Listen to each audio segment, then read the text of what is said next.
Puluhan aparatur sipil negara dan honorer di lingkungan pemerintah Kota Palembang tidak masuk saat hari pertama kerja usai Lebaran.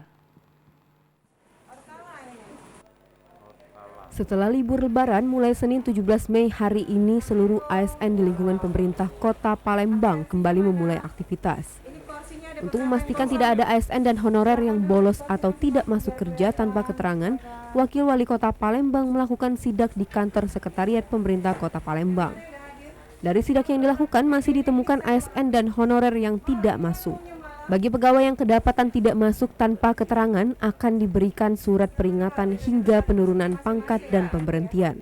Mana pegawai yang memang kurang disiplin, maka ini akan segera kita tindak lanjuti dengan mungkin surat peringatan dan sebagainya. Tapi nanti BKPSDM yang akan bisa menjelaskan. Kalau misalnya surat peringatannya sampai 3 kali, kan tentu ada proses yang lebih lanjut yang akan kita terapkan untuk menegakkan disiplin protokol kesehatan. Protokol disiplin kepegawaian. Kalau untuk sanksi yang bagi yang tidak hadir dan tidak ada keterangan, Bu?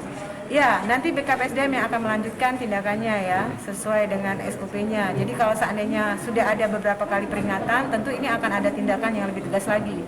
Mulai dari sampai penurunan pangkat dan juga sampai pemberhentian tentunya. Selain di kantor sekretariat pemerintah Kota Palembang, sidak kedisiplinan ASN dan honorer dilakukan di Puskesmas dan kantor Camat Bukit Kecil.